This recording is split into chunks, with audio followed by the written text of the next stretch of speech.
This is the Hot Take Hockey Podcast with your hosts, Lucas and John Viveiros.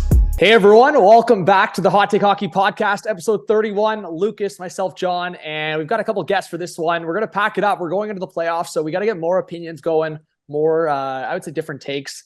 Lucas, man, we're down to the final stretch of games here. I feel like the most a team has left, I think, is 7 or 8 games left, something like that. So, how are you feeling, bro? Like, we're getting there. We're a couple of weeks away. I'm feeling good, Johnny. I mean, 2 weeks today.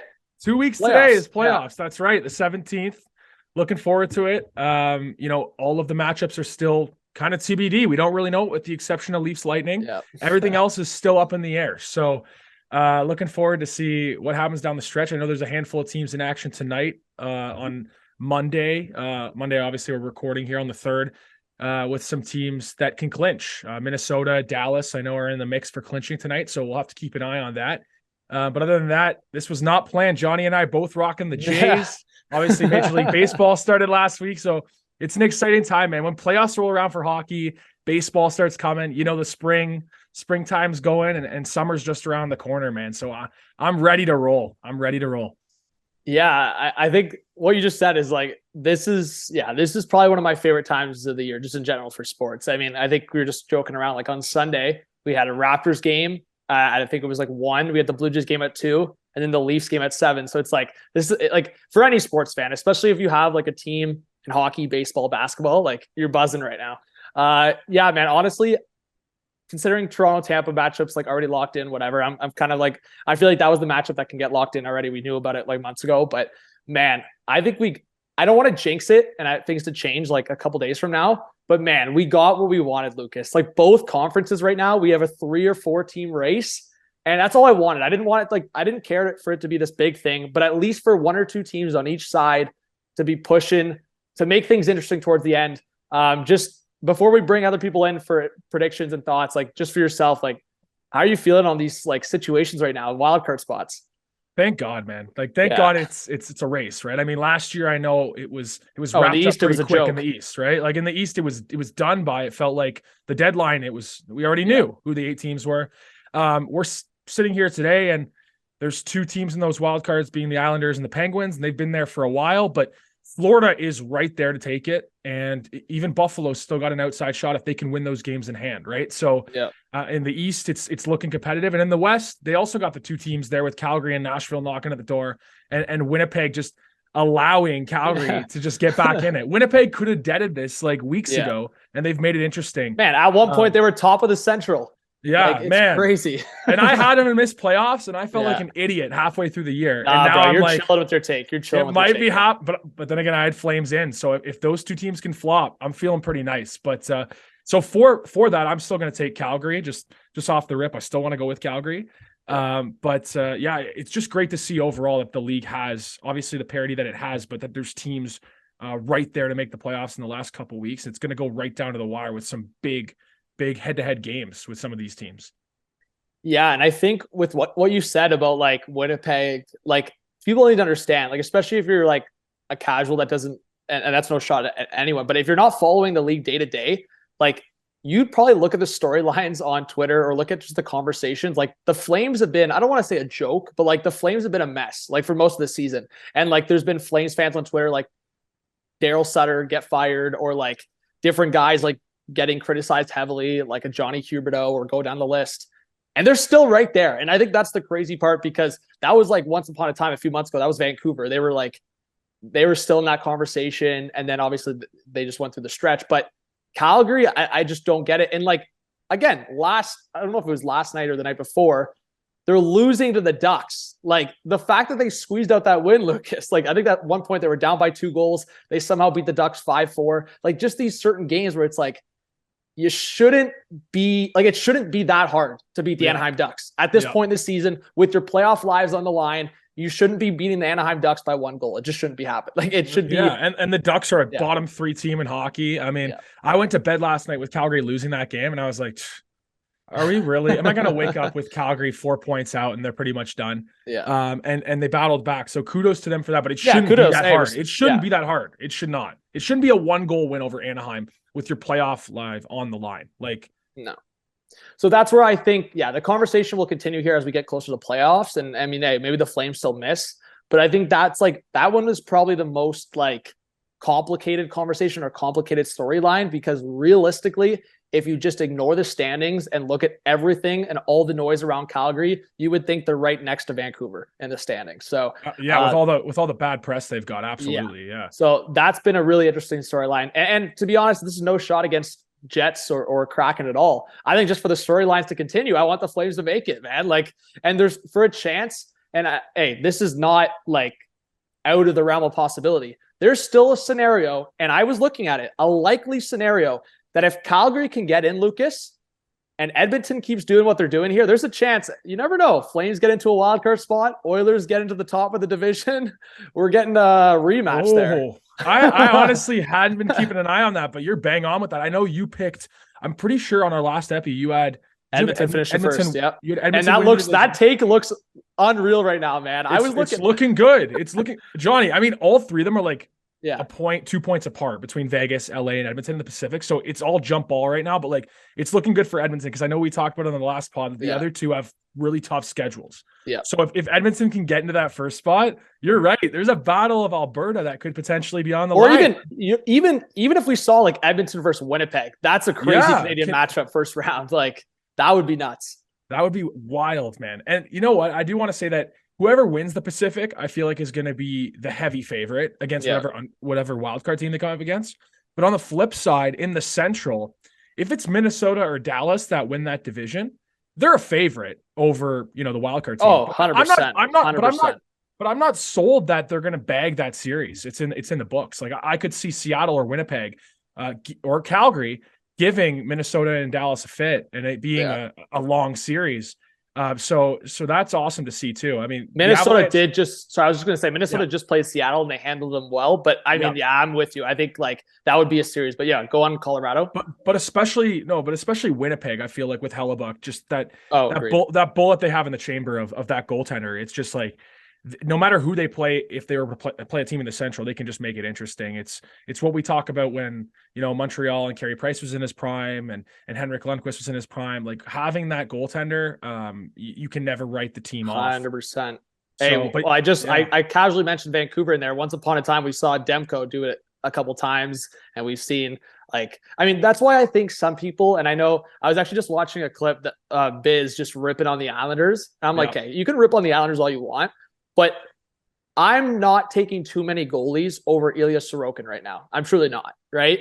And that's why, if you're dogging on the Islanders or laughing at the Islanders in the series, I'm sorry, unless it's the Bruins, maybe, you got to stop. Because I'm serious, Lucas. I'm seeing people online that are taking Carolina in 4 over the Islanders. I'm like, you guys have not learned yet. You just haven't learned, and you haven't watched. I mean, frankly, you haven't watched Freddie Anderson in enough playoff series. So that's a different conversation. We have our guest coming on in a second here, but just to cap off this conversation, there's a lot of interesting storylines here, Lucas, as the playoff matchups materialize here, that just storyline after storyline. Even I was going to say, okay, say it's not Edmonton. Once upon a time, Vegas in their expansion year, when they went on the run, they played Winnipeg, right? And that was a crazy storyline, because it was again, the way that Vegas went on in that I would say that path. I mean, we were about to see a Canadian team like Winnipeg in the Cup final, right? So I think that's where I go back to that. I'm like, wow, so many people had Winnipeg in that series, so many. And Vegas had their number. And obviously Jack Eichel in his first playoff appearance. I cannot believe we're saying that. Jack Eichel, the second overall pick behind McDavid, is finally getting a playoff experience. It's crazy. Wild. Yeah, John, I feel like you can rip apart just 16, 17, 18 of these teams. Obviously, we're going to get down to a final 16, but again, go through them. And there's just an interesting, unique angle on each of them on why it would be so important for that market to go far. And so that is just good for hockey, for the league, for these fan bases, that, it doesn't matter what team you're looking at. If you're looking at the Rangers, just a huge market. And obviously we saw them get all the way to the conference finals last year and generate that buzz. Boston with this historic season. Yeah. Tampa going back to a 4th cup final. Just all of it. Even in the West, you got Vegas now rejuvenated on with a bit of a new team from their first time going to the final. I mean, like I said, you can just go through them all. Edmonton and McDavid going for his cup. Yeah. It's just an exciting time. I feel like it's an exciting time with all these teams. We're about to bring on Greg from Daily Intermission. But I do want to just quickly say, Lucas, on what you just said, and I think we're included in this. I think truly people, one, take for granted what we're seeing with McDavid and Draisaitl, specifically McDavid, obviously.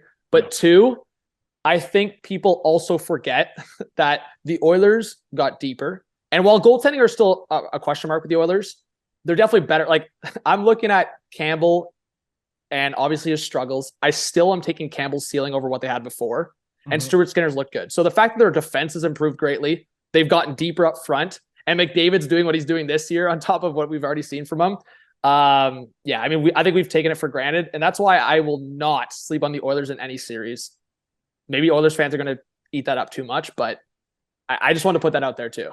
Yeah, and me and you might have to have a talk at some point. If Edmonton, if it stays the way it is right now and Edmonton plays LA, I think me and you might have to look at putting a little friendly little wager down, because you know how hot I am on LA, and I'm like loving LA and how they're looking with Korpisalo right now. Yeah, and that goes for a few matchups where it's like, you don't like, I look at LA and how they're producing their team overall and being such an overall team. It's like, you don't want to knock a team like that out, but when you're playing Connor McDavid, it's like any sport. It's like LeBron James. It's like any big star. It's like Steph Curry in the West. It's like, you don't want to bet against those guys, and then you're just going to look like a dummy, right? It's like, that's why for you, Lucas, and I won't blame you, man, because I'm with you on LA, but it's like, and I've had it happen to me before. Like, if you make a strong take against like a star player and that star player goes off, it's like, you just got to soak it at that point, right? Yeah. Oh, absolutely. Absolutely. I will soak it if it ends up happening. And listen, I think if those two teams specifically were to play, I think it's going to be a battle, just like it was when they played. Was that last year or the year before, when Edmonton and LA matched up? Yeah, last year. Last year. And it was a deep series. It took to game 7, McDavid. That's what they talked about. I don't know if it was TNT or who talked about it, but that's what they talked about. Like, that's what the series is going to be. And the difference maker ends up being Connor McDavid in a game 7. And that's why, Lucas, I know we've talked about Austin Matthews and we've talked about certain star players in the league, but like, McDavid does that like almost every time. Like, if he's put in that spot, sure, sometimes if he's outmatched and just loses like a game 6, but if he's in the spot of a game 7, you just know he's going to turn it on and do whatever he can. Yeah. And that makes me, I'm going to be watching that. Whatever series Edmonton's in is probably going to be another one that I'm circling every night to watch. 100%. Just to see the value that he brings with Draisaitl and that whole team, but most notably McDavid. Like you said, I think people are taking it for granted, and not really understanding the magnitude of this guy. The season he's having. He's on pace for 65 goals. He's going to push close to 70. He's 150 insane. Points are in the bag already. He needs 4 more points for that. It's crazy, man. I never, honestly, before McDavid, I never thought like Gretzky's numbers and what he did, like you're seeing like that level. Like, Gretzky was way above his time. Like, McDavid's above his time. Like, probably in 20, 30 years from now, we'll see guys like start touching that surface, but it's like McDavid's way above his time right now. So it's crazy. Let's bring on Greg from the Daily Intermission. We'll talk some sports. Just overall, like, so much is happening. I know, Lucas, we can touch on Blue Jays a little bit, but it's like, such a like insane opening day, and then they lost a couple. But Greg, man, from Daily Intermission, what a legendary brand channel. You built something really cool. Thanks for coming on the pod, man. Man, it's my pleasure. How you guys doing today? I'm sorry about being a little late. My tardiness. The time gets away from you some days, and I was like, oh my goodness, I forgot the boys are going right now. So listen, I love the Jays hats. What a time of year it is now. Let's do it. Let's do it. Thanks for coming on, man. Yeah, no, I appreciate it. No worries. We know how it goes. Like, both of our schedules are pretty hectic, so we always got to coordinate heavy with that. But we were just kind of shooting the shit on like so much happening. Like, if you're a sports fan, especially like specifically hockey, baseball, basketball, like, this is the time to tune in. So like, for you right now, like, what are you tuning into the most right now? And obviously we've seen your content quite a bit. I know you kind of go all over the place, but like, what are you tuning into these days? Yeah, I mean, I try to keep up with it all. It's a full schedule for sure. I mean, even, just outside of the NBA and NHL playoffs coming up, and obviously baseball, getting things going, rocking and rolling now. I mean, the NFL free agency has been pretty crazy. The Lamar Jackson, Aaron Rodgers news is taking a lot of oxygen as well. And we've got the UFC 287 this week with Adesanya and Pereira going at it. The Masters. Big matchup, jeez. The national championship game in NCAA basketball. I mean, if you're a sports fan, it's hard to argue that this isn't one of the best times of year right now, for sure, boys. Oh, absolutely. 100%. And yeah, so as I said, been following your content. Make sure you guys go check out Daily Intermission, TikTok, YouTube. Where else are you doing stuff right now? Like what platforms? Like podcasts as well, of course. Yeah, for sure. We grind away to podcast. I find YouTube, TikTok, obviously that's kind of where I found the most success, the most growth. But it's challenging. I mean, once you kind of figure out the short-term content or you get some sort of segments that people are attracted to, it's challenging. I find YouTube, it's a tough platform, but Instagram as well. I mean, you try to grow on all of them. And, strategically, I think most of my focus goes to TikTok and clipping up the podcast and, talking about different news around the sports world. But, and obviously the Guess the Athlete segment is sort of, what I've known for. Yeah. But yeah, I mean, I think that, if you're not trying to grow, through the social, lens in its holistic sense, I think that you're not doing it right. So, I mean, my Twitter game is weak. My Instagram's weak. My TikTok game is, I would consider weak. So I'm always trying to get better and trying to figure out what trends people are doing. But as you know, consuming sports and talking about it and making content, it's a tough gig. It's a red ocean. There's a lot of big sharks. So yeah, it's one day at a time here and just, just trying to make a name one day at a time, I guess. Yeah. Your YouTube shorts too are pumping. You got to give yourself some credit there. I've seen those. Yeah, absolutely. Come on. Yeah. Well, I mean, they're right. So, I mean, it's tough, man. It's tough. It's, I feel as if, I'm 28 and I feel like it's kind of it's more of a challenge, I think, for us. I mean, I didn't grow up with social media. Like, I think I got Instagram, like when I was in my second year of my undergrad, like, it doesn't really come second nature. Like, and I'm not making excuses, but I feel as if it's more of a process to learn and figure out how to captivate an audience at the age I am now. Then I look back at, some of the kids and up and coming. And I find too, a lot of the things that do well on TikTok and Instagram aren't really that compelling. I mean, if there's a very attractive girl and she's dancing to a song, well, she's pretty set. Like, she's going to have a big following and be successful, like it's tough for the everyday sports fan, but you know what? It's a good grind. It's a fun grind and I'm really enjoying it. But yeah, building the Daily Intermission brand, talking sports, following sports. It's what I'm doing right now. And yeah, it's taking up a lot of my days and I'm enjoying it one day at a time. I saw one of your shorts and it had sort of a stance on fighting in the sport of hockey. And I loved it. Right, man. I'm all on your side, not just trying to take it. I'm serious. I think it should be, here to stay in the game. Do I think that's what the outcome is going to be? Probably not over time. I think it's going to fade out. And that's unfortunate because I think that hockey being the physical sport that it is, it's always been ingrained in the game. Yeah. And I was watching actually the Bruins game yesterday and, just them highlighting Brad Marchand and Jordan Binnington and these personalities that are very, sort of the evil villains of the league that really get eyeballs looking at them. That's a part of the game that I really love and showing the personality in these players. So just wanted to get your take on if you could bring that on here and explain to our fans just like what your thoughts are on fighting and all of that and where the game is going in that direction. Yeah, absolutely. So when we look at kind of the feeder leagues in the National Hockey League with the CHL and the NCAA, and we know that the NCAA, there's no fighting. They were full cages. And the QMJHL, one of the 3 segments of the CHL, announced a couple of weeks ago that they'll be, in quotations, banning fighting. I don't think that you can fully ban fighting. There'll be a harsher consequence if you decide to drop the gloves, whatever that is, a 1-game, 3-game suspension moving forward. But I'm totally against it. I do think that there is a place for fighting in hockey. And I'll give you the example. I talked about this earlier on my podcast, not to plug myself, but plug it, bro. Plug you. Do it. if we have the Tampa Bay Lightning taking on the Minnesota Wild and Corey Perry goes out there and cross-checks Kirill Kaprizov from behind and there's no fighting, well, he's going to go out and probably continue to grease guys.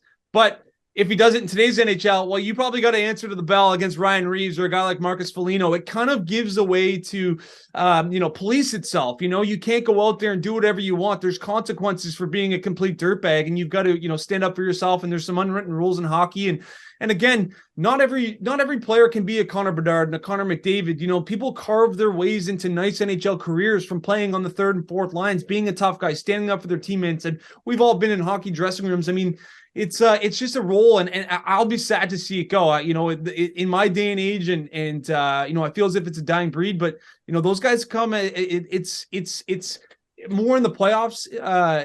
They're high value. I mean, it's tough to go out on the ice against a guy that you're completely afraid to play against. I mean, there is that fear playing against those tough guys. I don't want to see it go. I think there is a place for fighting in the game, but But like you said, I think that we're heading in the direction where there's going to be harsher penalties for fighting in the near future in the National Hockey League. Yeah, completely agree. I was also going to add, like, I feel like there's just a balance. Like, obviously looking back, like at the Scott Stevens, like level hits and like that complete, just full out head contact. Like, obviously we've gotten to a point where more knowledge on like brain injuries and concussions and all that. So yeah, like I feel like there's just got to be a balance, because like you'll have your fans that are just like rock him, sock him, like who cares, take his head off. And then you'll have the other fans that just want to eliminate it in general. So no, I'm with you. Like, if you're getting a slash to the back of Austin Matthews or a slash to the back of Connor Bedard, like you got to get a guy stepping in there to at least say something. It doesn't need to be like yeah, as you talked about, there's got to be some repercussions to those actions. I was also going to ask you, like, do you feel like that's like the big, like in the direction of hockey and growing the sport? And I feel like, Lucas, we've talked about it so much, like NBA separating itself and like NFL. Do you feel like that's the one thing that separates hockey from the bunch, is like the fighting in that aspect? Yeah, absolutely. I think that that's a huge value proposition for attracting new audiences. I mean, we look at the fastest growing sport right now on the planet is the Ultimate Fighting Championship. I mean, there's something about violence and there's something about toughness and just it's captivating to audiences. And obviously I know that there is danger involved in that, but we look across all sports, and are you kidding me? Like in the NBA, they're jumping into 10-foot nets and they're coming down and there's just massive human beings running around on the court. We look at the NFL. I mean, you're putting your life in danger on every single play. I mean, sports are dangerous. That's just the reality of it. I mean, and yeah, I think that, you know, for people who aren't hockey fans, I think that might be a draw to even go to a game. The opportunity or the chance that there might be a fight, that's a reason to get a butt in a seat. So I think it is a value proposition for the game and for people who aren't hockey fans, and just even for hockey fans. And I think, you know, when I watch an NHL game, you know, as you kind of get the feel of a brand of a hockey game, and, you know, as you can kind of feel the emotion of the game, you can kind of feel a fight coming on. You can kind of see the scrums coming, and there might be a greasy play. That to me is exciting. And yeah, I mean, there'll always be a place for fighting in hockey. And even if they decide to, you know, hammer down the consequences and the suspensions for fighting, they'll always be fighting. They won't be able to eliminate it in its entirety. Yeah, it'll always like get to some point. Like, cause like if there's a scrum, and I mean, my thing is, I feel like they're sending a message to linesmen and like the officials to like separate it quicker. Like, Greg, we were so pissed that we didn't get the Fleury Binner fight. Like, we were so pissed. The fact that they separated that fight, I still am mad about it today. Think about the content. Think about the shorts, exactly. The shorts, the TikToks. Think about the eyeballs that would have watched that. We're talking about millions, 100%. Twitter blowing up, and the linesman decides to break it up. I mean, we heard Biz Nasty rattled about it online. So yeah, just a horrible decision by that linesman. You've got to let those guys go, especially to the antics that we've watched Jordan Pennington, you know, portray in the last few years. I mean, that guy's dying for a fight, and maybe one of the best characters in the National Hockey League. He's a golden boy in regard to goalies. And against Fleury, man, it would have been an all-timer, 100%. Yeah. Yeah. So I like where your head's at, Greg, because like we've been like Lucas, we've been freaking getting at this conversation for a few weeks now. Absolutely, man. I mean, you guys said it best, and also Fleury being like the good guy, Benner being the evil guy. It was just the clash that all fans would have loved to see, and it would have brought so many other people into the game. I totally agree. I think there's that balance that we talked about in this conversation with, like, you want to protect the stars, and that's where, you know, the pro fighting stance comes from, is that, you know, what's most valuable to the National Hockey League? It's Connor McDavid, it's Austin Matthews, it's David Pastrnak, it's the big stars. And if they're being targeted, especially in the heat of battle of emotional games like the playoffs, you need to have guys role players that come in and protect them and defend them. So yeah, great conversation. I totally agree that you can't really hand it all together, which is positive for us being all pro fighting. But I feel like as the years go by, it's gonna get, I mean, even in the last 10 years, we've seen it slowly declining in terms of the amount of fights per game, per season, and all that. So, and I was also going to say, I think it's also better that we get guys like, I mean, like them or not, but like guys that can actually play. So you outlined it, like a Foligno or a Tom Wilson, like guys that can drop the mitts, but also like put the puck in the back of the net. Like, we're past the days of like Colton Orr and Fraser McLaren and George Peros and guys that were just out there to step over the boards for like 30 seconds. That's it. And then go to the box for 5. But yeah, like the skill gap is there now, but yeah, I like the direction of that, but I hope they don't eliminate it. Greg, we talk a lot about content creation. I know you kind of touched on it, and I know you mentioned it, guess the athlete. just in terms of your content, I know you lost your partner too. How is that like, because content, it's so, like you have to be consistent. Like you drop it for a minute and then all of a sudden you're losing, whether it's following or consistency. Algorithms a huge thing. So like, how is it obviously losing a partner that you were doing it with consistently and just kind of keeping it going in terms of your own brand? Yeah, absolutely. Well, I mean, I think it's always been a goal of mine to get into sports. And so like, how do you break through? And it's not like everybody can go drop a resume off at TSN and be like, okay, I'm in the door. Here's a sports career. So, how do you carve yourself, a career in that? And so I wanted to start a podcast and obviously, Nate and I started the podcast. Obviously he left and when you build a following, I look at that and I'm like, well, that's a half decent following. So, I had to keep it going. I mean, it's something that I love to do. It's, it comes so second nature to me to follow sports and to be involved in that. But in terms of content creation, I feel as if that's the hardest part. How do you be creative? But it's not like, I consider myself a pretty hard worker. Like, it's not like you can just say, okay, I'm going to sit down for 12 hours and I'm going to be the most creative person on the planet. It doesn't work that way. It doesn't, like, things and groundbreaking segments or ideas or things that people are going to like are going to be successful on social platforms, which I think to me, it's what keeps me up at night. It's so stressful. It's so hard. But it's a good grind. And the other challenging thing with the algorithm is that the algorithm, it rewards successful posts in consistent order. So if you can have a post that does 1 million views and then follow it up with another post that does 1 million views and then follow it up with another post that does 600,000 views, boom, traction. You've got to go streaking.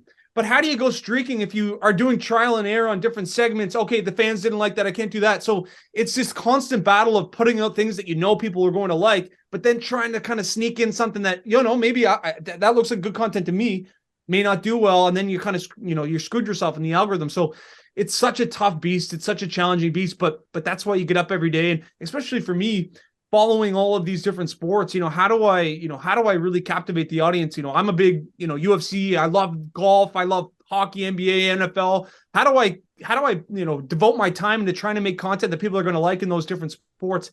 That's the battle of it. Yeah, and then you got to set aside the time as well to just consume the sport and love it for what it is, right? And that's also that other part, and making that delicate balance of carving out the time for content creation, which some ideas can come like this, I imagine, and then others, it can take hours, days, weeks. So yeah, it's always a constant grind, like you said. Yeah, it's kind of like that 4-step process. Like you sit down, okay, what am I going to brainstorm? What different types of topics are going to be captivating for the audience, or what can I make content out of? And then you sit down and you film it. And then you sit down and you edit it, which is challenging. Again, I'm not a very good editor, but and then you post it. And then what hashtags are going to work? Which platform should I post this on? Is this, some things do better on Instagram and some things do better on TikTok, some things are better for YouTube Shorts. So it's the balance of things. But if it was going to be easy, everybody would have 3 million followers and be laughing and be on the BFF podcast with Dave Portnoy or on the Joe Rogan show. Like it's not easy. So but it's certainly an unconventional way to have fun and to spend some years of your life grinding away at. Yeah, I think that's the biggest word, consistency, and definitely hard work. Because I think a lot of people, it's like anything in sports broadcasting or whatever. It's like people just see the product and not what's happening behind the scenes, and then just obviously unless you do it, you don't understand what goes into it. It's definitely very, very day to day and very all over the place. There's no schedule with it. It's all over the place, and I'm sure you know that. Absolutely, and yeah, it's crazy, but I've been enjoying it, guys. I really have. We love the content, man. Keep her going. I appreciate it. it. Yeah. Before you hop off, we wanna get your maybe some playoff predictions for the NHL, but do you have an overall cup pick right now? Like how is your feeling going with the NHL playoffs coming up here? Yeah, absolutely. I will preface this kind of segment by saying I'm a lifetime Bruins fan. My grandparents are from Boston. I've got family that lives in southern Maine. So I live in Nova Scotia, which is our closest sports city is Boston. But unfortunately, I like to temper the Bruins fans' expectations because there's only been one President's Cup trophy winner in the last 15 years to win the Stanley Cup. There's teams have stacked up. The Eastern Conference is an absolute gauntlet. I put a future before the season at plus 900 on the Edmonton Oilers. I'm going to stick to my bet. I think Connor McDavid gets his first ring this season. I think that, we look across all sports and we look at the great players and it's what happens in sports. The great players find ways to win championships. Last year, they ran into the buzzsaw of the Colorado Avalanche. Unfortunately, couldn't get it done, but they were playing unbelievable hockey with the second best player in the world playing on one leg. Now he's healthy. Now, you got Evander Kane in the mix. You might have Stuart Skinner who hopefully he plays better than Mike Smith.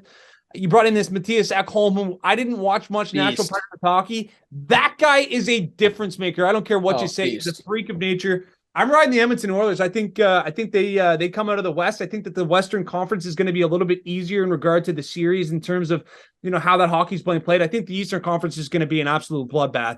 It's really going to be challenging, a lot of 7-game series to try to come out of that Eastern Conference. So I'll ride with the Edmonton Oilers. I like the Bruins' chances in the first couple rounds. They've got a very deep team. You're going to have Taylor Hall get healthy, playing that third line with Bertuzzi and Charlie Coyle as your third line. That fourth line, it's just unbelievable. And then you've got both goaltenders in Boston are phenomenal. So they're going to be a scary team come playoff time. They've been to 3 championships with that core of Marchand, Bergeron, and Krejci. We'll see what they can get done in the playoffs, but I'm really excited for it. There's nothing better. There's no other sports that change the most from regular season to playoffs. Who's not excited for the NHL? Oh, NHL playoffs, 100%. Lucas, isn't it funny? I was just hyping up the Oilers before we got Greg on. We were just talking about Oilers and Kings would be the matchup right now, but it's still wide open to change. And Johnny and I were actually saying that the Oilers, they could sneak up there, win the division. And if Calgary's able to sneak in, we could have a little battle of Alberta in round 1. It could happen. Or Oilers Jets, another Canadian. That'd be sick. Canadian matchup too. So huge mistake. I like that pick. The NHL. Huge mistake this year with the NHL. Only 2 Battle of Alberta games. Massive miss. Miss this season. Yeah, that's far. Yeah. And I don't want to spoil my predictions for when I make my video, but I like where your head's at because, well, in terms of all-timers, I feel like we're waiting for McDavid to finally do it. And it's not a matter of if, it's a matter of when in my eyes. So even if they don't win this year, McDavid's going to get his cup at some point. And man, the President's Trophy Bruins against the Connor McDavid and Leon Draisaitl Oilers, that'd be an all-timer. That'd be unreal of a cup final. Phenomenal.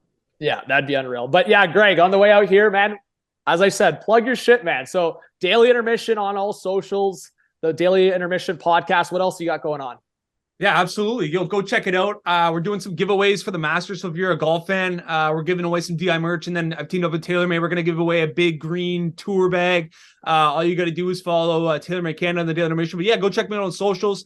But guys, I really appreciate you having me on. Listen, keep grinding away. Whenever you need an extra body to chat some hockey, let me know. I love getting in the mix and showing some love. But yeah, I appreciate you guys having me on. And are you guys in Toronto? Where are you guys based out of? Yeah, Toronto. GTA. Yeah. Yep. Yeah. Well, I'll be definitely in the mix there this summer, so we'll have to meet up for a pint and get in the mix, boys. Absolutely, Unreal. Let's do it. Let's do it. In, man. All right, Greg, appreciate you, man. We'll chat soon. Absolutely. Take care, guys. Thanks, Greg. Thanks, Greg. Hey, everyone. Welcome back to the Hot Take Hockey podcast. Awesome guest for this one. As we said, episode 31, Tim Cherry, done a lot of different things, producing, has been involved with Sportsnet. Of course, his father, Don Cherry. But Tim, right now, helping produce the Grapevine podcast right now on all social platforms. So you can hear from Tim and the Cherry family. Tim, thank you so much for coming on the podcast. Well, thanks for having me, guys. I'm excited to be here. Yeah, so we can fire off the bat just with what you guys have been doing on the podcast. So I guess right now, how's that going? I know you mentioned you do it on Sundays. It's with you, your sister, your father. Who else is involved in just how does that go every Sunday? Oh, it's just the 3 of us, and then my wife has a lunch after. So we shoot it usually Sunday morning right on my kitchen table. And then then I kind of edit it and put it up Sunday night. It's going really well. I think we're closing in our 300th podcast. We're close to 5 million downloads. Wow. So it's kind of that was first venture kind of into podcasting. So it's interesting to kind of see how quickly worldwide it can go. Like you look at all the different countries it's in and everything like that. So it's kind of a fun new medium to be in. That's awesome. It's kind of like a family check-in as well. You know, you guys just all hanging around the dinner table, like you said. So that's a really cool environment that you have going there. And, you know, listening to yourself and Don and your sister as well. I'm an avid listener, and so I checked in on the latest episode, and I know that you're high on the Flames like me getting into the playoffs and squeaking in. So wanted to check in on that and see how you're feeling after Calgary's big win last night over Anaheim. Yeah, they were losing too, eh? They Yep. scored with a couple. You know, like sometimes I think history repeats itself. And if you remember when Sutter was coaching LA, they snuck in, I think it was the last game of the season. They got into the playoffs, and then they just run amok and won the Stanley Cup. And I kind of see a lot of similarities in this team. I think that, in our last podcast, we looked at, they play a tough system where they have the second most shots, average the second most shots on net, and they're averaging the second least amount of shots on net. Mm-hmm. And, if Markstrom gets hot in the playoffs and they get going, they could do a lot of damage. So, but I think a big game on tomorrow. I think they have to win. They got to beat Winnipeg tomorrow. Absolutely. That's a huge game because that's the team they're chasing. And I know that going into the season, I was very high on Calgary to make the playoffs. I didn't know exactly where they were going to net out. I had them higher in the Pacific, obviously, but they were going to give any team a fit in a 7-gamer with that depth that they have. So totally agree with you on that one. What about on the east side? Which team are you looking at as far as the wild cards go? I know the Islanders and Pittsburgh are in there right now. You see Buffalo or Florida getting in, or are those? I can see Florida getting in, and I think Pittsburgh stumbling. I just think Buffalo, it's too much to make up. Plus, they have to jump over another team, which is awfully tough. And, again, Florida is another team. They won the President's Cup last year. They struggle. They have some injuries. Again, if they sneak into the playoffs and the goalie gets hot, again, they have enough firepower. I mean, that they would face the Bruins, and I think they'd give the Bruins some problems in the first round. My dad, a lot of times the best part of the podcast is after we stop recording, and Dad was saying, he likes the Bruins. He just thinks, but he just says everything's gone so well for them. They haven't had a lot of injuries. They've got a lot of breaks. They pulled out a lot of wins in the last minute. And sometimes that's tough for a team to go into the first round, not playing a meaningful game. And Florida has been battle hardened for the last, gotta be month, 4 weeks anyway, if not more. So, if you bet, if Florida and Calgary got in, I'd lay some money on upsets. Yeah, I mean, we've seen it time and time again. It's that team that gets the last 5-6 wins leading into the playoffs that carries the momentum. Kind of what you mentioned with the Flames and the similarities to the Kings and what they did that year. I just quickly wanted to get your thoughts on the criticism of Daryl Sutter. Like, I know you just mentioned about the Kings. Like, how have you felt about the criticism around Daryl Sutter and maybe like the tension that there's been reported like behind the scenes in the room with the players? Yeah, well, obviously, I just kind of hear from, what I read in the media. So obviously there's some tension. But again, if you're Sutter, what do you say? Say, we averaged the second most shots on net, and we averaged the second least amount of shots on net. So his system's obviously working. It's not like Edmonton where they're scoring a ton of goals, but they're like, 15th or 20th in goals given up. They play a tight system. And I think that's the kind of systems that work in the playoffs. But it's Sutter's old school, and you're dealing with a lot of younger players, and they probably aren't used to his style of communication. But they just have winning solves a multitude of sins and problems, right? So if they get into the playoffs and win the first 1 or 2 games, look out. Yeah, that's what people have said over and over again. It's like Daryl Sutter. He's one of the best coaches and personalities in the league when they're winning. And then when his team's losing, then he's one of the most criticized around the league. Right. That's just kind of how things That's all coaches, though, right? Yeah, that's all coaches for sure. I also wanted to ask, because I know you kind of mentioned when we were exchanging messages that, like, for your dad, he doesn't obviously get too involved with social media at his age. But for you and Cindy, do you get like a lot of feedback or a lot of interactions on social media, and like, how does that go? Yeah, we do. Like, Dad has we put Dad in some tweets up on Dad's Twitter account, and then he'll call me and say, hey, would you put this up there? So we get a lot of feedback there, and Dad, he trends sometimes. I said, if Ron McLean says something stupid in Canada, Dad starts to trend on Twitter, right? Yeah. that's that happens. But we get a feedback a lot. There's a lot of positive, a lot of negative. Dad was a bit of a polarizing figure, but a majority of the stuff that we get from the feedback from the podcast and from his Twitter account is usually pretty positive. It's great to see that the legacy is still living on through the podcast. As someone who was so excited to watch Coach's Corner every single Saturday night in my house, and that went, with my dad growing up as well. I mean, it's gone on for generations, obviously, and it was one of those things that was obviously very shocking and unfortunate when it was pulled off the air. So that's why I look forward to the podcast, because I still get that feeling that I got when I was listening to Coach's Corner. So just wanted to thank you and your family for doing that.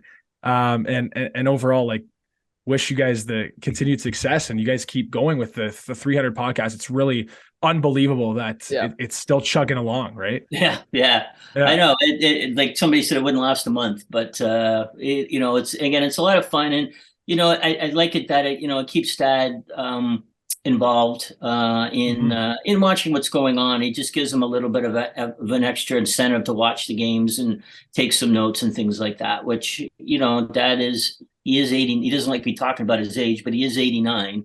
So it's good that he has and myself and my sister, it's great that we and my wife and my daughter comes over quite a bit. We have lunch every Sunday, which is special, because I know a lot of families don't have that. Mm-hmm.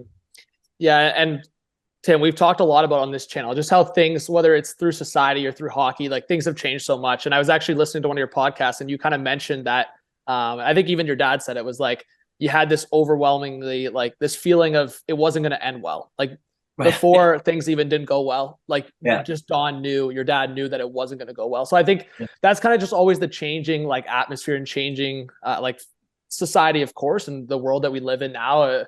It's a tough world to live in terms of social media and online and the public criticism. Yeah. I think in Canada, if you watch the hockey coverage in Canada, and I'm not knocking it, but I guess I am, it's not very controversial. And Dad was controversial, and Dad said, I don't like this player. And Dad would say, I like this player, and I don't like this player. And this guy's not playing well. And I don't think you get that a lot anymore. Now, you do get it in the States, and if you watch the States, especially basketball, they're very critical of players. And if they don't sing, and I don't know if Dad's, the situation maybe made it there's a little bit of reverberation from that they don't want to be too critical, but also, I watch a lot of, being in Toronto, I watch a lot of Leafs, and Rogers and Bell own a percentage of the Leafs. So, you don't want to be knocking your own product, right? So I think sometimes there's a little bit of conflict of interest in there. And I just wish, I know that they see something and I'd said, they got to talk about this guy bailed out going in the corner and there was a goal, and they don't mention it. And I kind of miss that there's that more critique eye on being maybe a little bit more critical on the players. Yeah, I miss that raw, more talking about it. And it also is good just for education on the game, right? And for young hockey players watching and critiquing their own game to get better. And just overall, it highlights these things that make the game better. And I think you hit it on the head with the Canadian to US broadcast.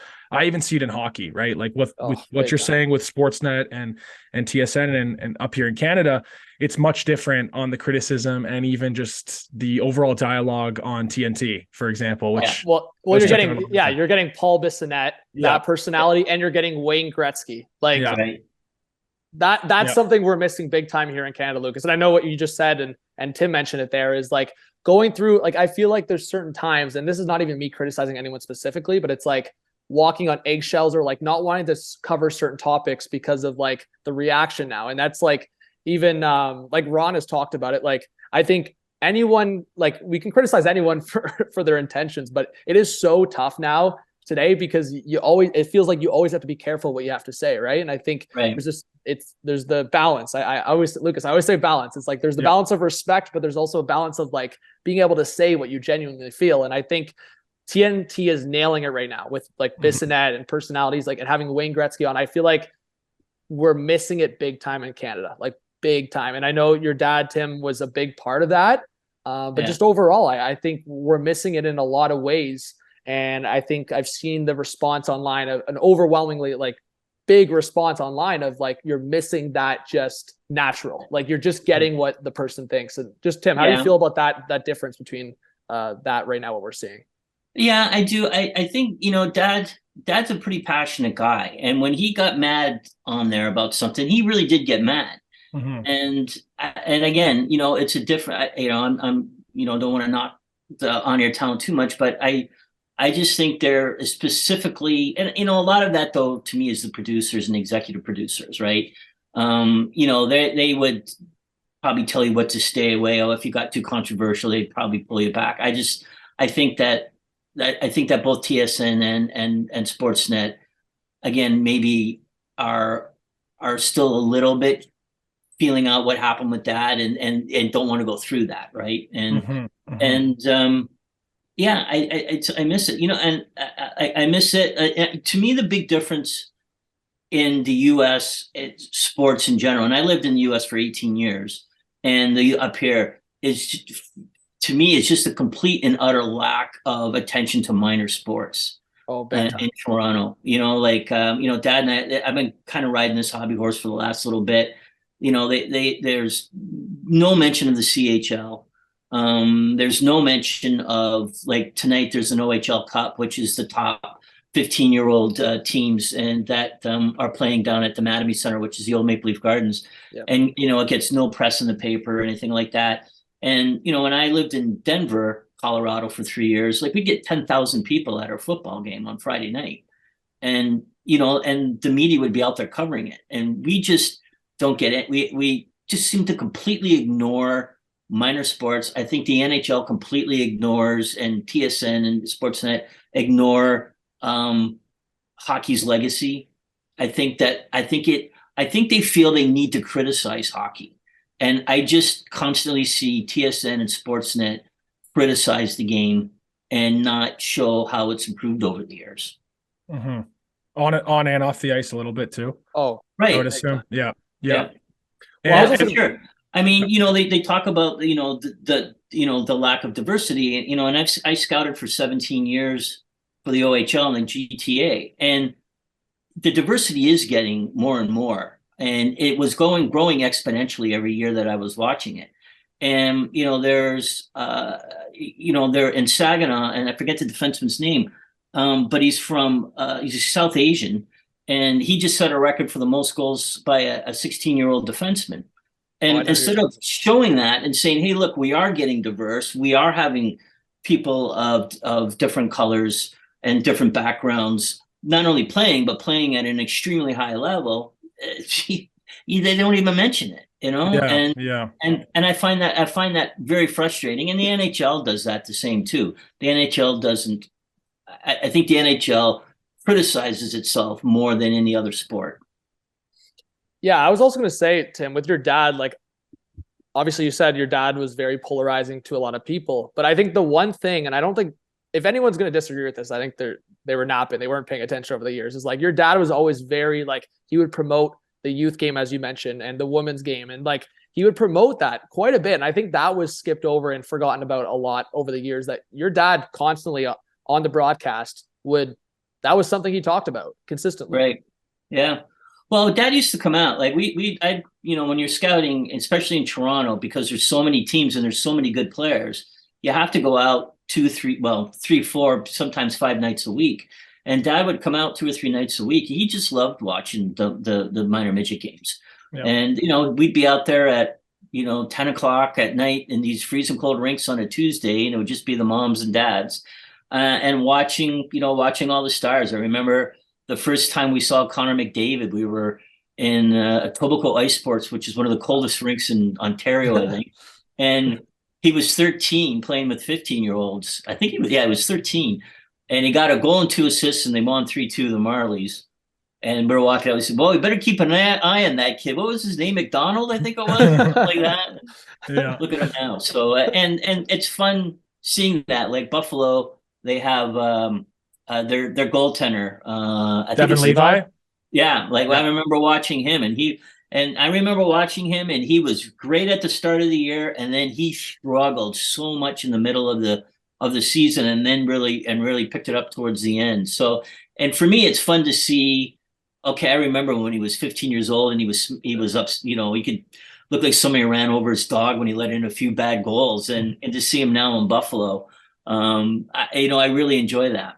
Yeah, I really like that point about how we don't highlight, the junior leagues aren't being highlighted in Canada. I think that right now, for me, on a personal note, I have my brother's really good friend. He plays for the Kitchener Rangers. They're in a heated playoff series with Windsor. Yeah. And they're up 2-0 as the 8th seed, which is awesome. And so I'm personally paying attention to it a lot more, but that's because I have that connection. And otherwise, I don't see it in front of me. It's not placed in front of me. Yeah, that's unfortunate. Outside of Connor Bedard, that's it. Yeah. That's the only conversation that's happening on a national level right now. That's it. Right. Yeah. And you would have and I understand why Sportsnet and TSN show NCAA highlights, because it's easy to show it. They just pick it up off of who's ever ESPN or who's ever showing it. But it's almost unconscionable how they ignore the CHL. Mm-hmm. And I have said many times, if I was an owner of a CHL team, I would be asking, why are we not as popular in Canada as the NCAA is down in the US? And it's frustrating because, it's great hockey. I mean, as you say, Kitchener's up on Windsor, and, Shane Wright's playing on Windsor. So you want to watch him to see how he's developing. Yep. And it's Saganaw's up 2-0, Luke Misa. Like there's so many storylines right now. Right. And you don't even get it on the radio. You don't even get it that they even mention it. Hey, and Mississauga's playing, and they don't even mention it in Toronto that the Steelheads are playing. Who are they playing? Barrie or North Bay? They just tied the series. Steelheads. Yeah. They stole a game. And you look and you go and I don't understand that. I just from my life, I don't understand how unconscionable it is that they just completely ignore minor sports up in Canada. Yeah, these are some of the players. These are some of the players that are going to be your tomorrow in the NHL, right? And your next 10, 20 years. It's right, and you're going to see them probably sooner in the World Juniors, right? Yep. And when the World Juniors started, it drew nothing. Mm-hmm. The first time it really got noticed was the punch up in Piastani. And it's grown. Look what it's grown. And I think if they gave junior hockey that same ability to grow by showing it and hyping it up, that it would be a league that people would want to watch, but they just don't want to seem to give it a chance. Yeah. And I also was going to say, Tim, I think this conversation can go in so many different directions, because I've talked to so many different people. It's like the Steelheads, for example, like once upon a time, Brampton lost their team, the OHL. And now you've seen things with Mississauga struggling with attendance at times. And like, that's another huge thing. You talk about exposure. And I mean, Lucas, we go in a different direction. We've talked about how the US look at their current right now Olympic potential roster or national team roster. I mean, we could maybe take US over Canada when it's 1v1. I don't think 5, 10, 15 years ago, we would have even sniffed at that conversation. But I mean, that probably attributes to it to a certain degree as well. Well, I think that I think that the US has a very effective national development league, right? And I just don't think we can do that in Canada. But I just think that Hockey Canada's got to get their head around straight now that they got a new regime in there. Mm-hmm. I have always said, I always thought Hockey Canada was always an anchor around amateur hockey's neck. And I hope the new people that are in there just don't start doing the same stuff. Mm-hmm. And start pressuring, say, hey, if you want the World Juniors, you got to start promoting us. You got to start promoting minor hockey a little bit better. You got to give us the stuff. But to see, and I work for the CHL, and I'm kind of knocking them a little bit. They got to get off. They got to get off their asses too, and start doing stuff and helping out a little bit more. I think they could do a lot more to get out there and to get a more national presence. And because I think the big problem they have is that it's 3 individual leagues. Yeah. Mm-hmm. And you follow the Kitchener Rangers, but I bet you can't name 5 guys in Quebec. Mm-hmm. And outside of Bedard, name 5 guys in the Western League. Yep. And if you're in the States and you're a big, Syracuse Orangeman, fan of basketball, but you'd be able to name other players in the NCAA. And again, I think there's such little fiefdoms that they don't that it doesn't cross over. So I just think there's a lot of work to get it up to a national level on both sides, the media and the CHL. 100%. I also think like I've seen the attempts at growing like the OUA game like through universities in Canada. Obviously, I think that's a tougher route because it's you're talking about an age gap there, and I think through college hockey in the States, and obviously I would just say there's so many levels, and I mean the U.S. market's just so huge. I would say the love for hockey for Canada, there's a difference there, but obviously just the capacity. For you, Tim, I guess you mentioned it as a scout, like. Were there over the years just as a scout, and I also want to touch on, I mean, this can be an overall answer here, but what were your favorite moments, whether it's through scouting or like producing like Rock'em Sock'em or some of the documentaries, like what were your favorite moments just throughout the years that you can look back and being involved in hockey? Well, they're all different they're all a little bit different. They're different sections.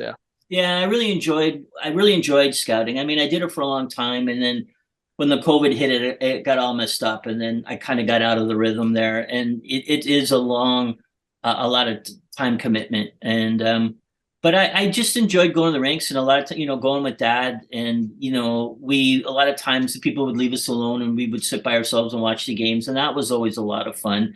And just there's little moments that I remember, like Connor McDavid. I remember watching Mitch Marner. And he was playing for Don Mills, and he looked like, he was about this big, right? and I remember watching them. They needed to tie a game to get to the playoffs, and he got such a smart goal. And I remember Dad saying he's not the best player in the draft, but he's the smartest player in the draft. And I remember talking to some scouts, and they're saying, "What do you think of Marner?" And I go, I said, "I'd tell you, man, he's pretty smart." And they go, "Oh, I think he's too small." And then, of course, the hunters take him, right? Yep. And they see through it. And I enjoyed that. And then, doing the Rock'em Sock'ems was always a lot of fun with Dad. And again,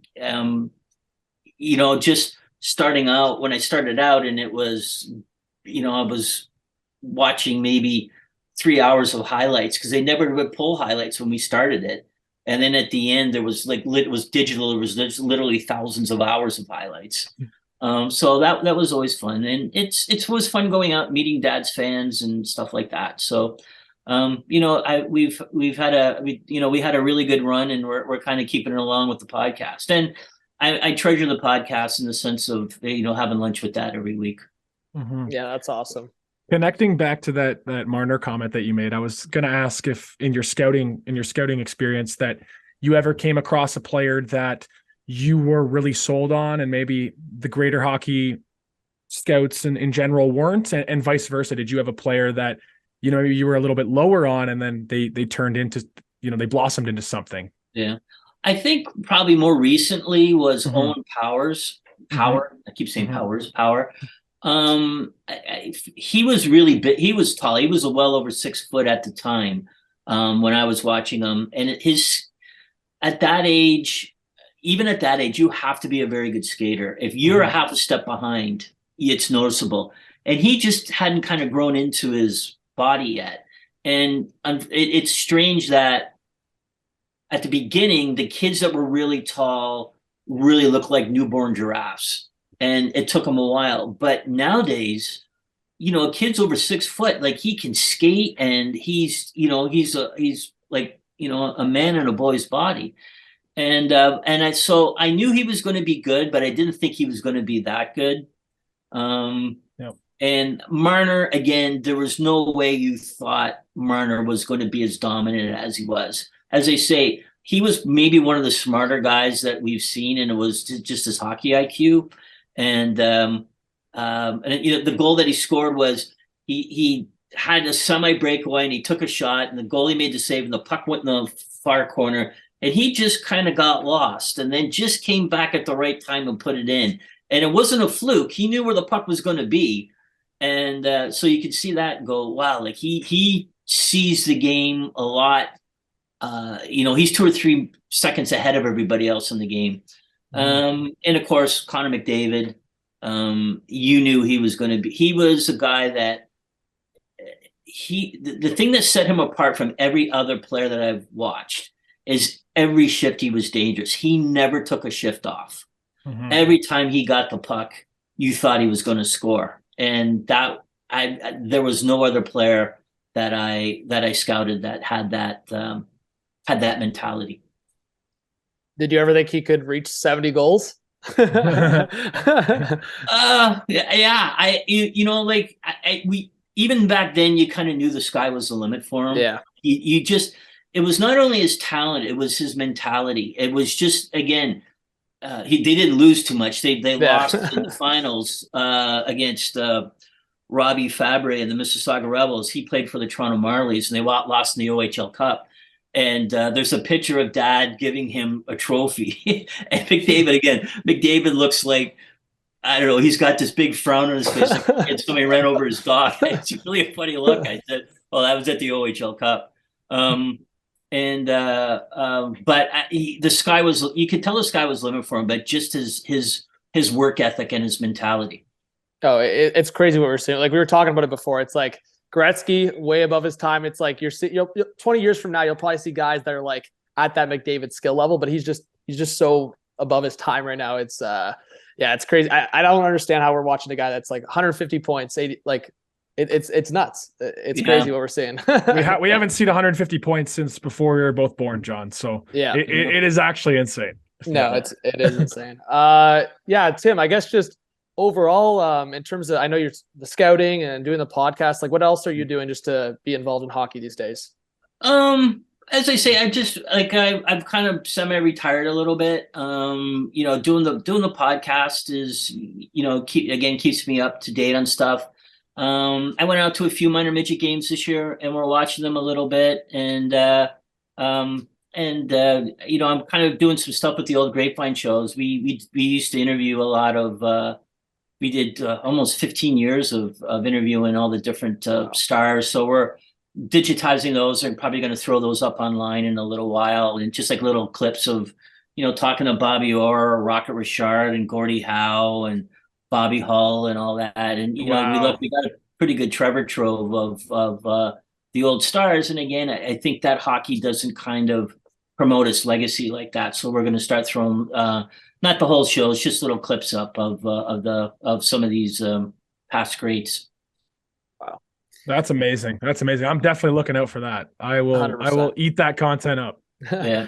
Yeah. And I was also going to say, I know we kind of mentioned at the start, but Tim, I think that's really cool. I mean, Lucas and I don't know if I mentioned, I think I did, we're cousins, right? So, and I think like bringing family together through sports, I think that's one of the most like special things that you can do. Obviously, Lucas, for us one day, like raising kids, getting our kids through hockey. So I just think that's, to me, sports in general, but hockey specifically, bringing family together. So I think that's really cool that you guys do come together, you, Cindy, Don, and I will mention your nephew Dell as well. I know I've heard him a couple shouts on the podcast as well. So no, that's really cool.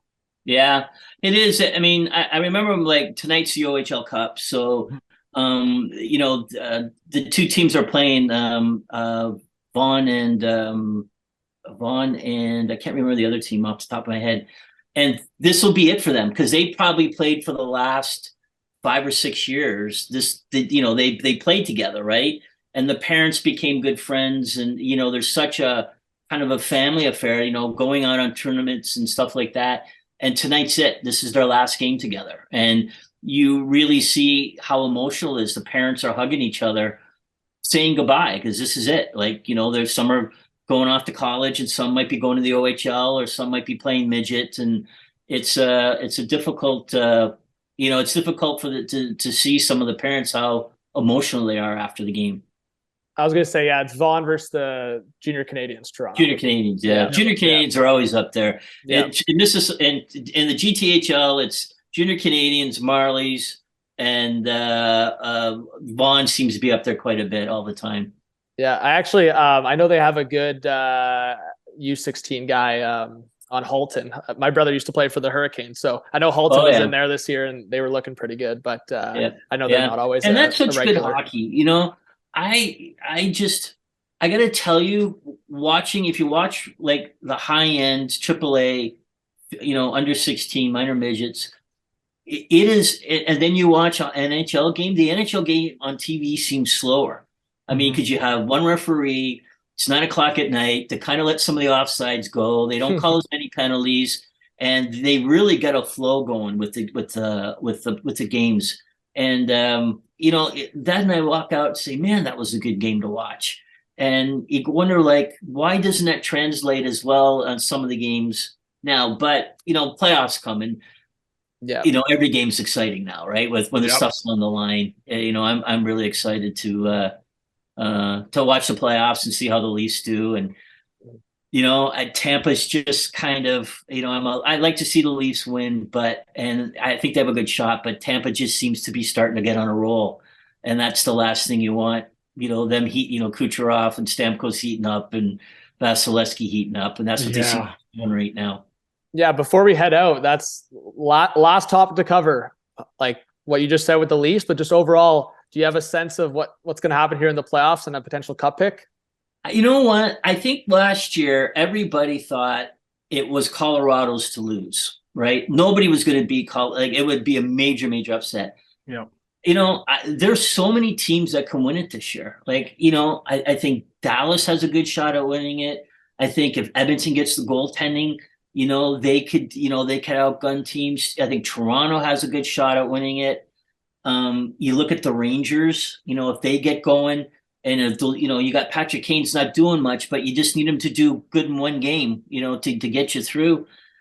Yeah. There's so many teams that I think this year it's more wide open than anyone. I think the Leafs have a good shot if the goaltending holds out. And I wouldn't count out Tampa Bay. And then of course you got Boston. That's 60 wins. Yeah. So, I just think it's Boston. You got to favor Boston, but I wouldn't bet the farm on it. There's just so many teams this year, and I think that's what the NHL wants. They want to have that going into the playoffs. There's no evil empire that's going to win. They want parity in the league, and I think they're pretty close to it right now. Yeah, well, I was also going to say, since 2019, we've had an Atlantic Division team repped in the Stanley Cup final, right? Boston in 2019. You saw Montreal, you saw Tampa now 3 years in a row. So, hey, Tim, maybe it's Toronto's time coming up soon. Yeah. I just can't imagine this city, if they ever got to the finals, what it would be like. I mean, even getting past the first round at this point, this city is going to be rocking. Yeah. Well, that's the thing I asked my dad a little while ago. I said, what is the successful season for Toronto? If they could just get by the first round, is that a success? And I think Dad says no. He says, I think they got to go to the finals for this to be a successful year for them. Mm-hmm. Wow. With how much they've invested, I would have to agree. But I think going down to Boston and maybe 7 games and it's a back and forth series, I don't think you can. Come on, Lucas. Yeah. No more moral victories. No moral victories. It's cup or bust. Don't get it twisted. It's cup or bust. Yeah, I think if they get in the finals, that's all you can ask. And then they'd break the Leafs, the fans' heart even more if they get the finals and lose. But I just think that they need to, because I don't know what they're going to do next year. Like, what if Matthews doesn't want to sign with them? What if he's not going to sign with them? What do they do? Do they lose him? Mm-hmm. And that all is affected by the success of this year. I think so. I think if they get close next year or this year, I think he'll want to come back. But if they get blown out and the fans go bananas again, I could see him saying, I don't need this. I'll go back to Phoenix and be playing anonymity. So, Yep. Well, thank you, Tim. Thank you so much for coming on. And as we mentioned, the podcast, if you guys want to hear from Tim, Don, Cindy, the fam, go check out the Grapevine podcast.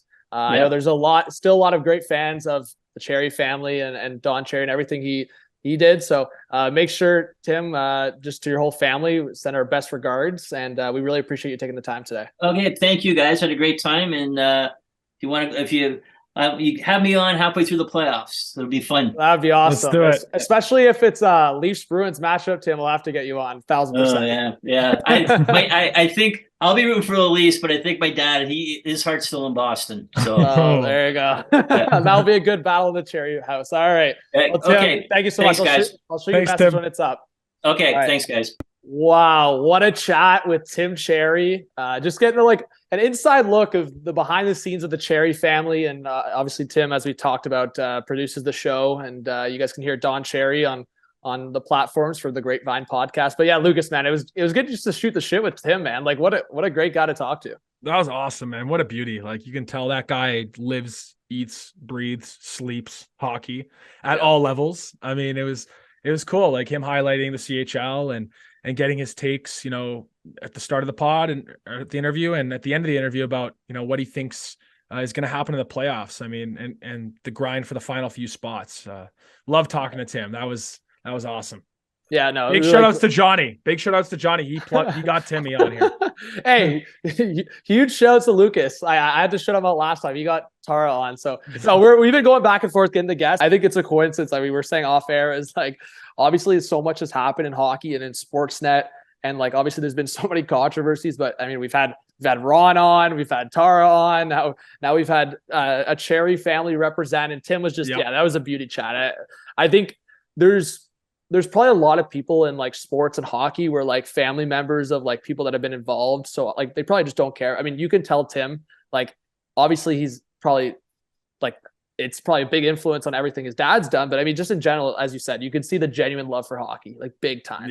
Yep. Absolutely, man. Absolutely. Any takes that we were like, what are we thinking about this Flames thing? Cause I actually like that comparison. But it's one of those things like there's so little room for error. Like if they make it in, I like what he said. Cause like, I think that's a possibility. The Flames, especially if they face a team like the Wild or if they, like the Flames saw first up, like how they could beat a team like Dallas, outside of Ottinger. So it's like, what do you think, Lucas? Like if Calgary sneaks in, like, could they knock one of those teams potentially? I think if Calgary sneaks in, anything can happen, man, for them. I really do. I think they're in tough against a team like the Oilers, who have the mental edge on them too from last year. But I think if they're playing a team that hasn't had the experience in going deep in the playoffs, like Minnesota, like Dallas, like with the current nucleus of players they have, Dallas obviously had that one run in the bubble, but like Minnesota more so, like Vegas has obviously changed that whole team since they went to the finals. So that would even be a test for Vegas to play against. I really like Calgary. I just think they're super playoff built, maybe they're not built for the regular season, but I think in a 7-game playoff series, beating that team 4 times is going to be really tough for anybody. Yeah. And I'll say this to all the Jets fans that I like, and Jesse, I love you, bud, but I will be rooting for the Flames because I want the standings look to be locked in, tied. Cause like that's the craziness of this is like, I guess it's Wednesday night.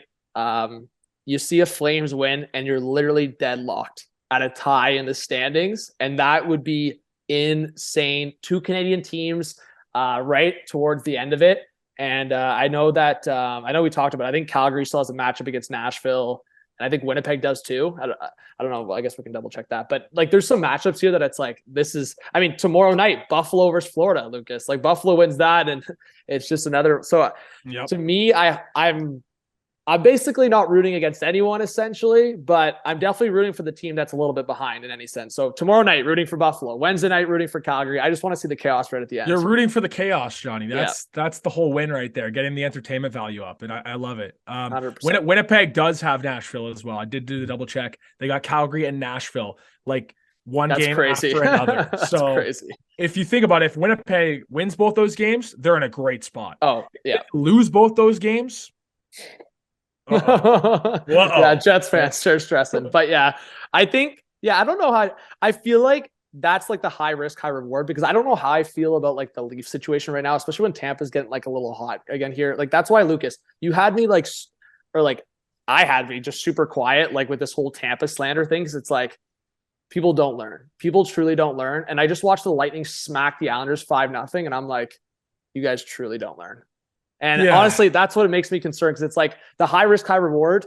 And what Tim said is like, if you're a team that, it doesn't matter where you are. Yeah, of course, if you're facing a team like Boston or Colorado round 1, it doesn't matter. But it's like, if you make it, you make it. And honestly, me personally, I'm taking the wild card spot going hot with 6 wins into the playoffs versus the comfortable 2 spot and not caring about wins late in the season, to be honest.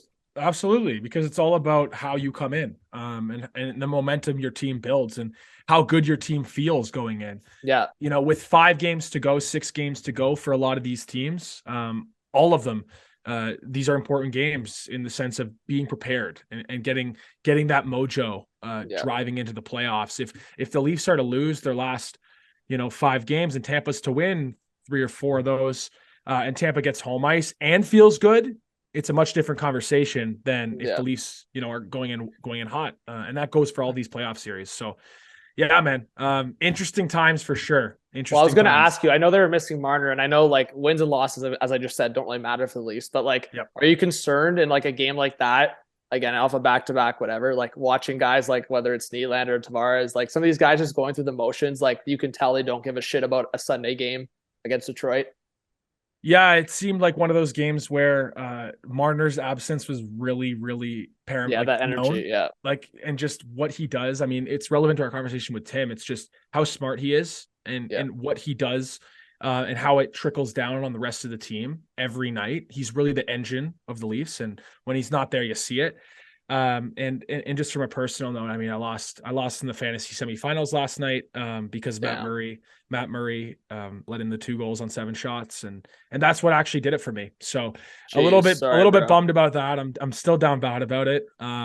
My team was really built this year, and we're playing in the 3rd place game. That's a personal note, but as far as the Leafs go, with Murray getting hurt, it's one of those ones I did want to talk about quickly because Murray has an injury history.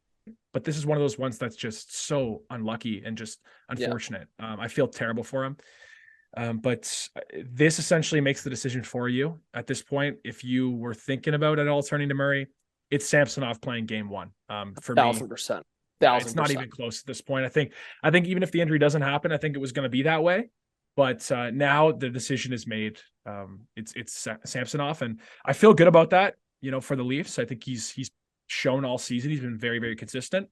And, if the sky is to fall and Joseph Woll's got to go in, I would feel a little bit nervous, but I like how he's played this year as well. I think he's going to be a legit backup next year. If they give him that opportunity, I think he can be. But as far as the game versus Detroit, it was just a snoozer, right? like 100%.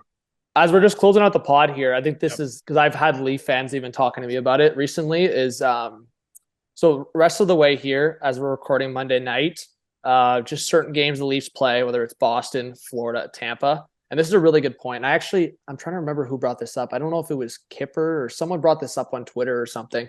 It's like, especially now with Murray injured, do you really want to be giving Samsonov or like let me rephrase this. Do you want to be giving the other teams a upfront look at Samsonov right before the playoffs? So specifically Tampa and obviously Boston if you get there. But like Tampa, is Joe Woll going to get like most of these looks the rest of the way? Like for one, resting Samsonov. Obviously, I would say you want to get 1 or 2 games to keep him fresh. But like with no Murray now, this is out of the plans. Murray was definitely going to play, I think, majority of these games left because he was cut. He was injured and he needed to get the reps. Now with him done, you need a goalie in the net. So like, what's your mindset there? Because I feel like Woll's going to get at least 2 or 3 looks at least minimum. Yeah, I mean, this relates to our conversation with Tim as well, and on his recent pod with Don, they were talking about that specific topic, and the idea that rest sometimes I think is a little bit overrated in the sense that I want to make sure that the guy is sharp and ready for game 1. So it's that balance, right? For me, with the Leafs having 5 or 6 games left, it almost to me makes sense to do like a 3-3 split between Samsonov and Woll to just make sure he's sharp. But I think specifically the Tampa game, I wouldn't play him. I would not play Samsonov in that Tampa game. No, definitely not. No. And what's going to be interesting is if it gets to that game and home ice is still to be decided, then there's a different conversation maybe, but I just don't want Samsonov in that game. I really don't. It's also going to be a back-to-back because they'll have Florida the night before. Yeah. I say you have Samsonov play Florida and you have Woll play against the Lightning. Well, man, if we see a couple, sorry, I don't mean to joke about this. Sorry, Leaf fans, but I mean, hey, if a couple more injuries, maybe Hall is getting thrown in the net. But, but that's sort of my mindset is that I get the idea, like the thought process of Joseph Woll playing 4 of these games, but it scares me to think Samsonov would play game one and he just hasn't got the reps for, like he's used to. So with that being said, I'm going to err on the side of fence sitting a little bit and go 3-3 split with the rest of the games. Yeah, I mean, let's just do a quick look at the schedule because you always have to have a little Leaf segment on the Hot Take Hockey podcast. If I had it my way, I like what you just said. To me, the Boston one is kind of up for debate because I actually don't even know I think my mindset is like if you're not gonna see the full lineup of Boston, maybe that's a Samsonov. But it's like, do you really want Samsonov getting a rep in Boston? But hey, if I had it my way, I would go. In terms of what you just said, the split, I would go Woll against Columbus. Yeah. Samsonov against Boston. Keep him fresh. Mm-hmm. Woll against Montreal. Yeah. Samsonov against Florida. And then Woll the last two games. So basically, I guess a 2-4 split. So my pushing back on that, and I think Kipper talked about this as well on the 590, is that if you have Samsonov play on April 10th versus Florida, he's not playing again until the 17th or 18th. That's a week off. That's far. I mean, that's a long time. For me, like just thinking for a goaltender, like a week off, I'm with you. But how much of a disaster would it be if he plays that game in New York and gets a tweak? Gets hurt? Yeah, that would be the worst case scenario. But I have almost exactly your schedule, but I have Samsonov playing the last game of the season. So it is that back and forth the rest of the way. Yeah, I don't mind it. I think you also maybe just see who Rangers are starting that game. Maybe just take a page out of the Rangers book, considering, I don't know, they just made it to the Eastern Conference Final last year. If Shesterkin's starting that game, all right, Samsonov, have some fun against your fellow Russian. But if Halak's in, throw Woll in. That's my eyes. Yeah. And a lot of it's going to come down to the home ice, man. I think if it gets down to it and the Leafs and Lightning are 1 point apart with the same amount of games played, it's right at the end. I think both teams are going to lean in and try to get that home ice. I think that is still important. Obviously, it's not as important as it was 10, 15 years ago, but having game 7 at home is something to fight for. And so I think that's going to come into the equation as well once we get to the final few games. 100%. I guess we'll just see the rest of the way. I mean, we can only wait and see. As you guys are watching, I don't know my plan yet in terms of, but I was actually thinking, Lucas, because I kind of told you, I think that Jets Flames game, I think I'd be stupid not to stream for it, just considering the stakes. So I think I'll probably do that. Outside of that, I'll just see how the rest of the season goes. But anything else that we didn't cover? I know we said it was weird. Go. Yeah. I was going to give my shut of the week.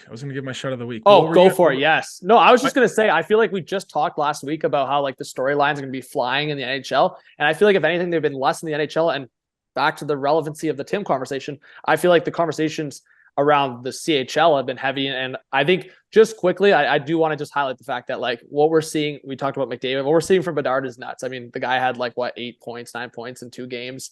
And the Pats have already kind of similar to what you said with Kitchener, with Windsor. Obviously things might change. Maybe Windsor ends up winning the series, but it's Regina heavy underdogs basically, and Bedard's almost has carried them to 2 wins essentially. But a lot of news in the CHL rather than the NHL, I guess, lately. But let's go for your shouts. I might give a shout as well.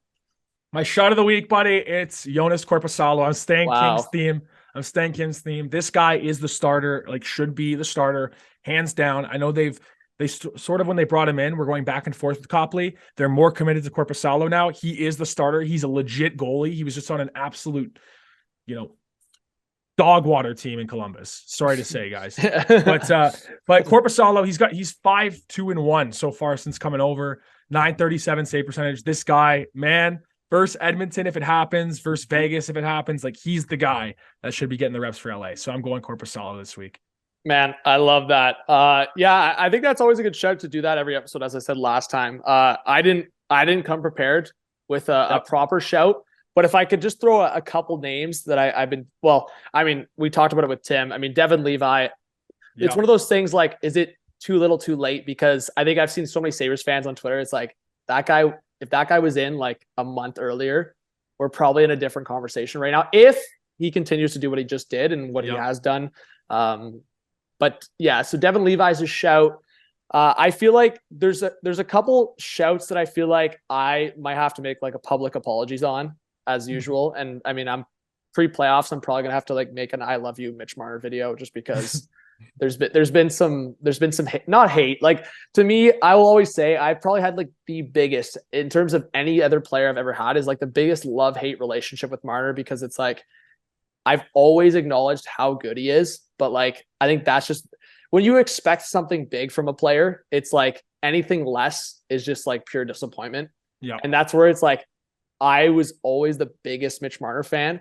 And if anything, I had higher expectations for Marner in the playoffs than any other guy in the Leafs. And like just 3 years in a row, just pure disappointment. Like, and then specifically the Columbus series where this guy had only 3 secondary assists to show for in one single game, basically. So yeah, I mean, I want Marner to completely go off, but I do. Yeah. Sorry. The guys I have to apologize to. I mean, Pierre Engvall, I'm sorry, buddy. I mean, you've been looking nice and with the Islanders. This guy, bro, every time I'm like looking through the Islanders highlights, I'm like, holy shit, great play by Pierre Engvall. He's got like, I mean, I don't know if you can pull it up quick, man, but I think he's got like, it's crazy. It's like 0.7 I gotta points hear per game right now. I gotta hear. Yeah, 8 points in 14 games. He's got 5 goals. He's got 5 goals. Wow. I mean, he had 12 goals with the Leafs the whole season. So, and he had 25 points. Yeah. Or sorry, 21 points. So, yeah, man, he's looked good.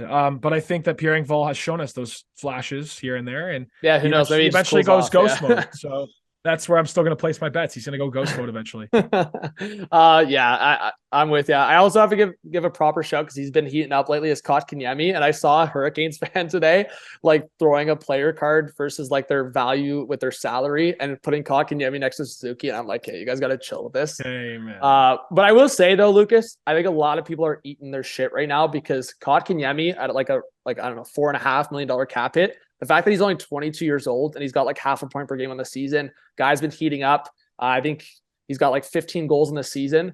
22 years old, man. I feel like people, we just forget that, right? Because he was a 3rd overall pick and the expectations that the Montreal media put on him. So, I mean, I got to give it a shout to Kotkaniemi because the expectations have always been too high for that guy. And now Carolina's kind of expecting him to be that 2C behind Aho, which I still think is unfair. But the fact that he's like been heating up a bit, 15 goals, we'll see if he can be a guy that, I mean, they need secondary scoring there in Carolina. No Svetch, no Pacioretty. Like any series that Carolina goes into, I'm going to be pretty hesitant, especially with the goalie conversation with them. They've got like 3 options, Kochetkov and Ranta and Anderson. So I don't know where that's going to go, but keep an eye on Carolina. All the shouts from you this week, eh? All the shouts, man. Next week we're gonna do one each, or we're gonna do? Yeah, I'll be prepped. I'll get one each. I'm playing. But thank you so much, guys. Episode 31 of the Hot Take Hockey Podcast. Lucas, any other shouts on the way out? Anything you got going on? Not that I can think of right now. Let's just button down the hatches and get ready for playoff time. How about that? Lock her in, man. Lock her in. All right, guys. We'll be back next week. We got a big guest. I won't spoil it yet. I won't do that. But yeah, big guest next week. We promise. And yeah, just the podcast shows keep coming out. Huge shout to Greg from the Daily Intermission for a segment, and huge shout to Tim Cherry for the chat. Honestly, great chats all the way. And honestly, just to me, this podcast, man, I think that in terms of other episodes where it's a little messy, this was super smooth. The timing on everything we had going here, super smooth. Oh, yeah, absolutely, man. It was a good one. Good guests, good episode. Thank you, everyone, for listening. Make sure you check it out on Spotify and Apple, the Hot Take Hockey Podcast, episode 31, as I said, from Lucas, myself, John. We'll see you on the next one. Have a great one. Peace.